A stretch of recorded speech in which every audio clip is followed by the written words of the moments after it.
लाखों की संख्या इसमें रहेगी और सभी कार्यकर्ताओं के साथ साथ जनता और जनप्रतिनिधि में उत्साह का माहौल है। और वो हमको जैसा लग रहा है कि हम लोग जो टारगेट किए हैं उससे कई गुना अधिक लोग जो है मेरे विरोध में नहीं हुआ है, ये देशवासियों के विरोध में हुआ है। ये ठग लोगों का एक समूह है।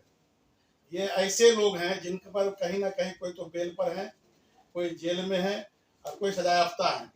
एक भी लोग ऐसे नहीं हैं जो बिहार के देश के विकास के बारे में सोचते हो। ऐसे लोग हैं जो सनातन संस्कृति को बर्बाद करने के लिए सोचते हो रहा है। अब बताइए, भारत देश सनातन संस्कृति जिसको बर्बाद करने के लिए मुगल शासन भी नहीं कर पाए, अंग्रेज शासन भी नहीं कर पाए, और ये कहते हैं कि हम सनातन संस्कृति को भारतीय जनता पार्टी के जो कार्यकर्ता हैं, जो समर्थक हैं, या ऐसे लोग जो भारतीय जनता पार्टी को नजदीक से समझना चाहते हैं, मैं उनसे आग्रह करूंगा कि मिथिलांचल के पवित्र भूमि झंझारपुर में ललित कर्पूरी स्टेडियम में दिन के 10:30 बजे अपने अपने साधन के माध्यम से आप स्टेडियम में पहुंचे और अपना गाड़ी वाहन से अगर आते हैं तो सोशल मीडिया के माध्यम से आपको मालूम हो जाएगा किसी जगह कहाँ कहाँ पार्किंग की सुविधा है। और कोशिश कीजिए कि अपने साथ एक जल का बोतल भी लेकर आइए, क्योंकि गर्मी का समय है, जल ही जीवन है। ऐसे हमारे तरफ से सभी तरह की व्यवस्था है, जल की व्यवस्था है, सुरक्षा की व्यवस्था है, स्वास्थ्य की व्यवस्था है। लेकिन आप भी अगर इतना करते हैं तो एक दीप से जले दूसरा, तो हमको लगता है कि ये कार्यक्रम सफलतापूर्वक संपन्न होगी। और पुनः हाथ जोड़कर भी मेरा निवेदन है कि आप निश्चित रूप से इस कार्यक्रम में शामिल हों। गंगा प्रमंडल में पहली बार अमित शाह की महारैली कल झंझारपुर के ललित कर्पूरी स्टेडियम में होने वाली है। इसको लेकर बहुत तरह के कयास लगाए जा रहे हैं।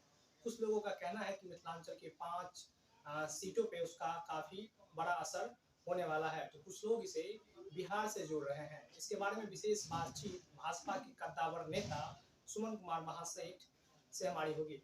सर, सबसे पहले तो आपका बहुत बहुत स्वागत। धन्यवाद सर। अभी हाल में ही आपको पंचायती राज प्रकोष्ठ की जिम्मेवारी मिली है, उसके तरफ से MNL न्यूज बिहार की तरफ से आपको बहुत बहुत बधाई। तो इस जिम्मेवारी को सर कैसे देखते हैं? मैं भारतीय जनता पार्टी के नेतृत्व वर्ग ने हम पर विश्वास किया। जिम्मेवारी होती है, कोई पद नहीं होता है। और हम कोशिश करें कि जो सोच कर हमको ये जिम्मेवारी दी है उसमें हम सफलतापूर्वक निर्वहन कर सकें।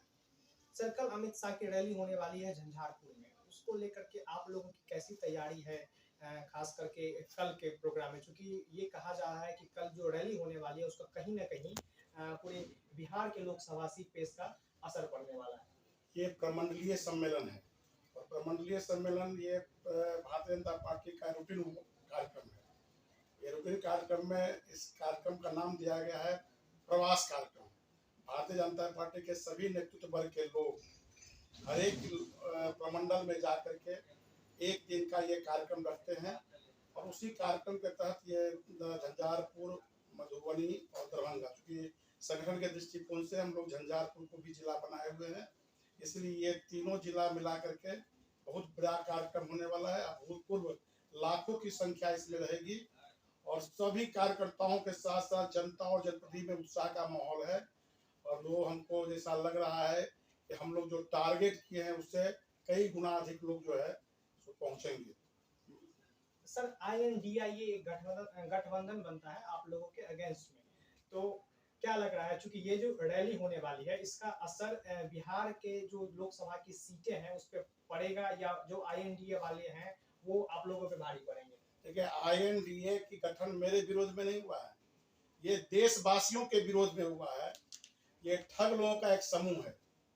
ये ऐसे लोग हैं जिनके पर कहीं ना कहीं कोई तो बेल पर है, कोई जेल में है और कोई सजायाफ्ता है।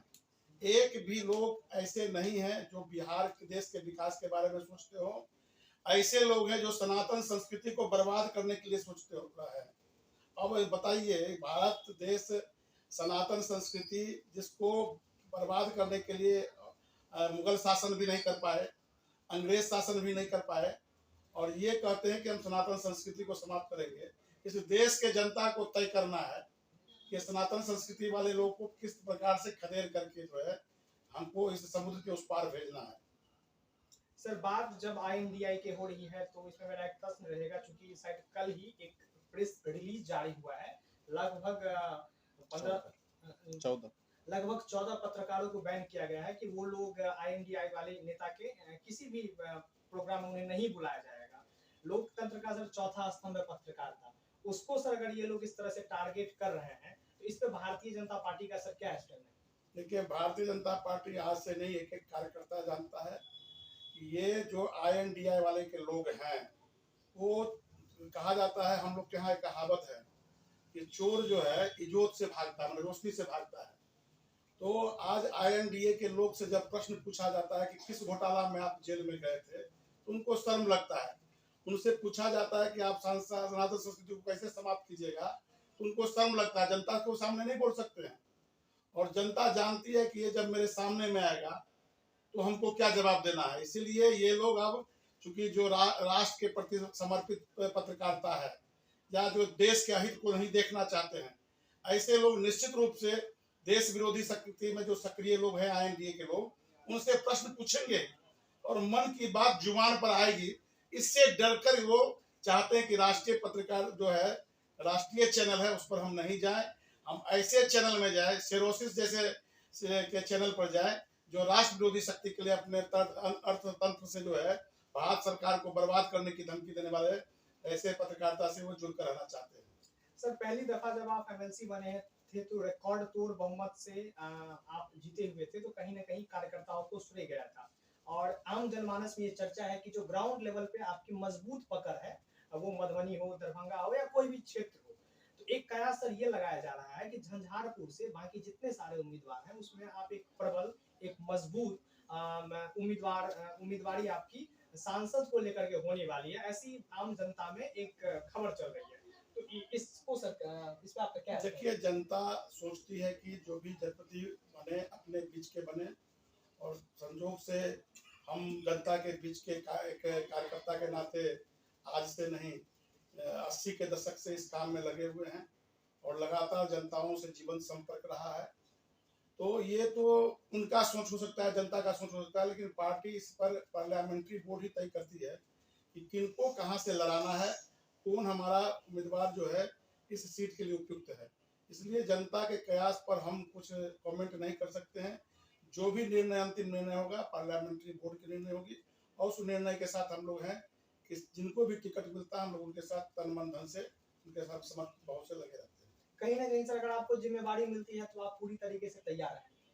हम तो कोई भी जिम्मेवारी, पूर्व में भी बोले कि कोई जिम्मेवारी, एक अदना सा कार्यकर्ता के नाते कोई भी जिम्मेवारी हम उठाने के लिए हमेशा से तैयार रहे हैं। और सर कार्यकर्ताओं में आपकी एक जबरदस्त पैठ है, ये हमेशा हर एक चौक चौराहा पे भी, हर एक गांव में भी चर्चा होती रहती है। तो इस मतलब ये ऐसी सर क्या बातें हैं, क्योंकि नेता तो बहुत सारे हैं, वो भाजपा हो या वो राजद हो या जदयू हो, भाजपा में भी बहुत सारे नेता हैं, लेकिन जब जमीनी कार्यकर्ता की बात होती है तो कहीं ना कहीं लोग आपका नाम एक जमीनी कार्यकर्ता से कोरिलेट करता है कि सुमन कुमार महासेठ जी का ग्राउंड पे बहुत पकड़ है, जो ग्राउंड लेवल के जो कार्यकर्ता है उन पे बहुत पकड़ है, और माननीय नरेंद्र मोदी जी भी ग्राउंड पे ज्यादा फोकस करते हैं। तो ऐसी सर क्या बातें हैं आप में? देखिए, हम लोग तो 80 के दशक से काम करते हैं, क्योंकि हम राष्ट्रीय स्वयंसेवक संघ से निकले हुए कार्यकर्ता हैं और व्यक्तिगत संबंध, संपर्क यही संगठन का मूल आधार भी है।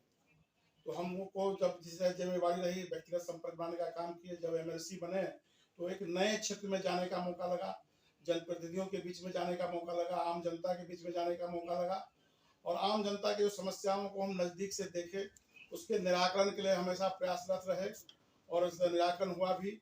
और या अभी जनप्रतिनिधि नहीं भी हैं तो जहाँ भी जनता हमारी उपस्थिति चाहती है हम उसके बीच में रहते हैं। तो स्वाभाविक है कि लोकतंत्र का है, लोकतंत्र में किसी के बारे में खुले रूप से वो बोल सकते हैं, लेकिन ये उनकी इच्छा हो सकती है। और चूंकि अबंधुर बंधुर तामेती निकट्टा हस योगता, दुश्मन भी दोस्त बन जाते हैं बार बार मिलने के कारण।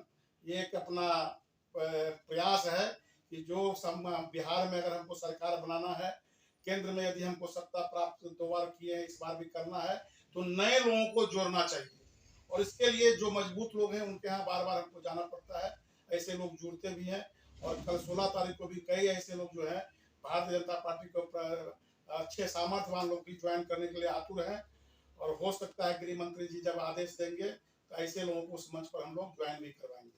सर केंद्रीय गृह एवं सहकारिता मंत्री आ रहे हैं, तो एक सर अपील रहेगा अपने वोटर्स को लेकर के, अपने पब्लिक को लेकर के, अपने जनसमूह। मैं सभी मिथिलांचल के भारतीय जनता पार्टी के जो कार्यकर्ता हैं, जो समर्थक हैं, या ऐसे लोग जो भारतीय जनता पार्टी को नज़दीक से समझना चाहते हैं, मैं उनसे आग्रह करूंगा कि मिथिलांचल के पवित्र भूमि झंझारपुर में ललित कर्पूरी स्टेडियम में दिन के 10:30 बजे अपने अपने साधन के माध्यम से आप स्टेडियम में पहुंचे, और अपना गाड़ी वाहन से अगर आते हैं तो सोशल मीडिया के माध्यम से आपको मालूम हो जाएगा किसी जगह कहाँ कहाँ पार्किंग की सुविधा है। और कोशिश कीजिए कि अपने साथ एक जल का बोतल भी लेकर आइए, क्योंकि गर्मी का समय है, जल ही जीवन है। ऐसे हमारे तरफ से सभी तरह की व्यवस्था है, जल की व्यवस्था है, सुरक्षा की व्यवस्था है, स्वास्थ्य की व्यवस्था है। लेकिन आप भी अगर इतना करते हैं तो एक दीप से जले दूसरा, तो हमको लगता है कि ये कार्यक्रम सफलतापूर्वक संपन्न होगी। और पुनः हाथ जोड़कर भी मेरा निवेदन है कि आप निश्चित रूप से इस कार्यक्रम में शामिल हों। केंद्रीय गृह एवं सहकारिता मंत्री अमित शाह की कल महारैली होने वाली है झंझारपुर में।